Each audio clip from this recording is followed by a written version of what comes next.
Hey there, welcome back to the channel. So today's training update is a little bit different in that it's more of a vlog style video where I'm taking you behind the scenes for every single thing that I eat in a day while marathon training over 80 miles per week. And if you're new here, welcome. My name is Juliana and I'm currently training for the 2025 Chicago Marathon while balancing growing my startup and managing my 9-to-5 corporate job.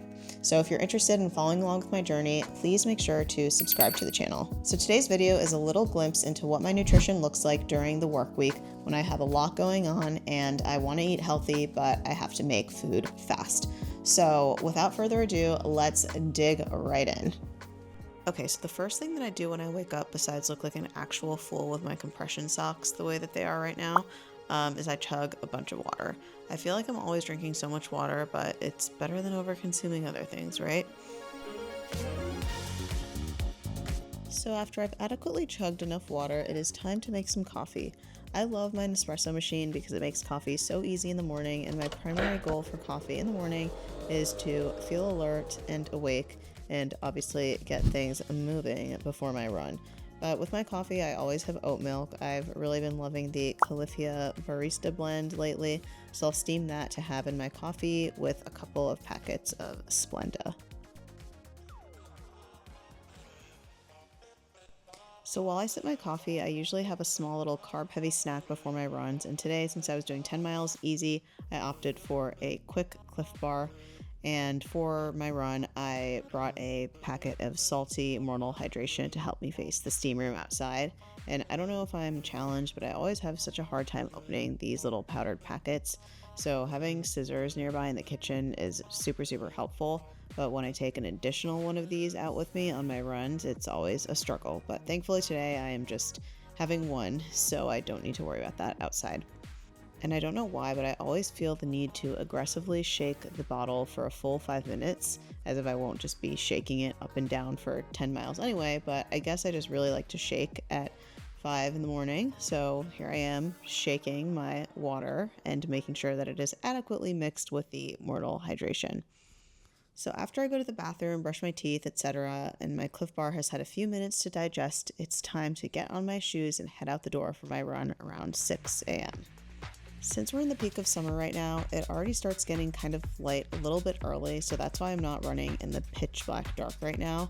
But since today I had 10 miles easy, it felt really insanely difficult because of how hot and humid it was, and also because there's a stretch of my run where I don't have bathroom access for like 3 miles. And today, for some reason, I had to go to the bathroom in the middle of my run, so it was a little sprint towards the bathroom finish line before continuing on. But as you can see, this is how sweaty I was. So obviously right after getting back and showering, I will consume yet another 1,000 milligrams of sodium via Element and prepare my breakfast.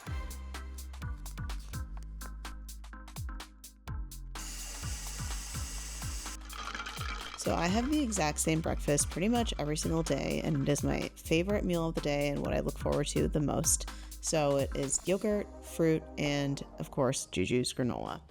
Today I actually ran out of fresh blueberries, so I grabbed some frozen blueberries from the freezer, and I like to put them in the microwave for a little bit to get a little bit warm, not weirdly warm, but just, so it's not frozen. But while that thaws in the microwave, I will get my yogurt bowl ready, and I love the Faye 2% Greek yogurt, so I will add in a couple of Splenda packets to that so it has a little bit of sweetness to it without having any added sugar. And for my yogurt, I have roughly around 200 grams of Greek yogurt, so that's around 20 grams of protein, which is a pretty decent amount in what I like to have after my run. So once I've mixed in all of that Splenda and the yogurt has this nice little whipped texture, I throw in a banana and chop up any other fruit that I have lying around that I want to add to my bowl. So today I had these borderline dead peaches, but since they were Nathan and Seth approved, I decided they were probably okay to consume. So after I put in the banana, I'll dump in all of the rest of the fruit in the bowl and top it off with the best granola on the planet, of course, which is Juju's sugar-free granola. Okay, so I'm also hopping on here really quickly again on a different day with another outfit change, but I just wanted to talk a little bit about my granola and just why I love it so much. especially after I run. So this is it, Juju's Foods granola. So it doesn't have any added sugars and it's made out of actual whole grain oats, and there is no seed oils either. So a lot of actually pretty much all of the granolas on the market that have no added sugar are pretty much just nut clusters and not actual granola. So as a runner, I obviously want carbs pretty much all of the time, but particularly after a tough workout, having yogurt, which has a ton of protein, plus carbs that don't have added sugars are ideal for me because I am very, very sensitive to added sugars.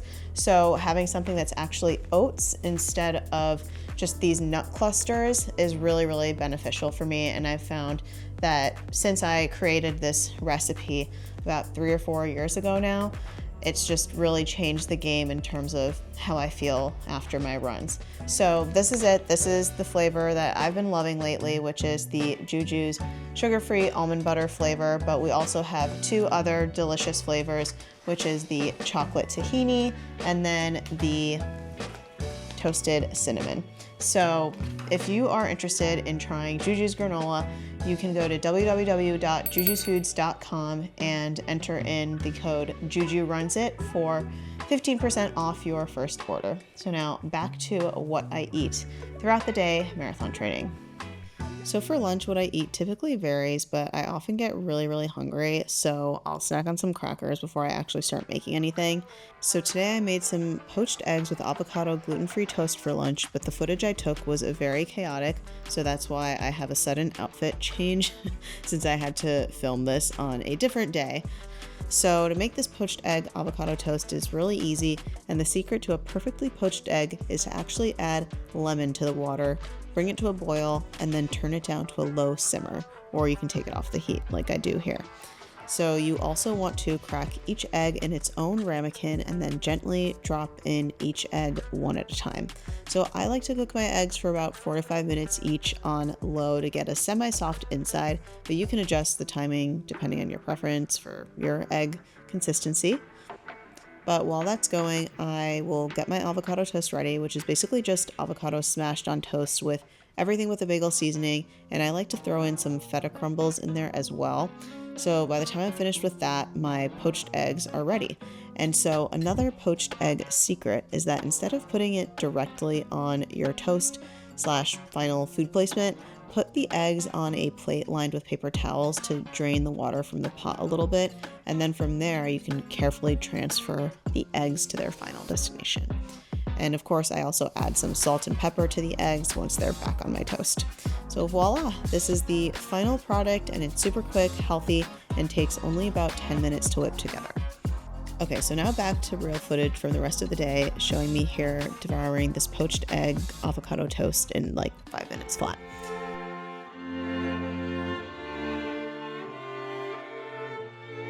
So since this is a true what I eat in a day video, I'm showing you guys every single little thing I ate today, even if it's not typical for me. So today I was actually really, really exhausted and ended up having a coffee after lunch, which I rarely ever do because I find that I always end up having problems falling asleep later on at night. And today, instead of the oat milk, which is what I normally like to have with my coffee, I opted for this Tosh pistachio milk, which is super creamy and delicious, but it's also very expensive, so it's kind of like a once in a while treat for me, especially since I only have that in the afternoons when I have my coffee, and since I don't really have coffee in the afternoons, I don't really buy it. So therein lies my point, but it's super delicious if you are looking for a pistachio milk. Okay, so now I go back to my desk to down this coffee before 3 hours straight of meetings. It was a long haul today. So for dinner, we typically eat extremely healthy food and aim to get in a good mix of whole foods and vegetables in every meal. And as a runner, obviously, I also need to make sure that I'm eating a good mix of carbohydrates. So tonight I made a red sauce pasta with fresh cherry tomatoes, garlic, and shrimp. And this recipe is super simple and great for nights before big workouts or long runs. So to make this dish, you basically just chop up a bunch of garlic and onions, and here I'm separating out a little bit of extra garlic for when I cook the shrimp. And tonight I'm just defrosting some shrimp that we had in the freezer. But basically once the garlic and onions are chopped, you just throw them into a cast iron pan with some olive oil and saute until they're translucent and almost caramelized. So while that cooks, I will just grab the cherry tomatoes and separate and rinse them out for the pasta. Because once the onions and garlic are caramelized, I throw in the cherry tomatoes to the cast iron and stir a little bit before just covering the pot, turning it to low, and letting the cherry tomatoes slow roast and do their thing. So while that's going, I also like to make a salad. So tonight I made a go-to salad for my life in general. And this recipe is actually a dressing from one of my friends, and it's actually her family's recipe, so I have her to thank for that if she's watching. But basically you just smash a clove of garlic, add in some olive oil, balsamic vinegar, salt, pepper, and if you have it, a small squeeze of half a lemon, and then whip that all up. And of course do a little taste test to make sure it's not too acidic or whack tasting. And then basically you throw in whatever you like to the bowl to complete your salad. So tonight I added in spinach, shaved carrot, and I'm paying the carrot tax, of course, don't worry. Cherry tomatoes, avocado, more feta cheese. Got a little too excited there. And voila.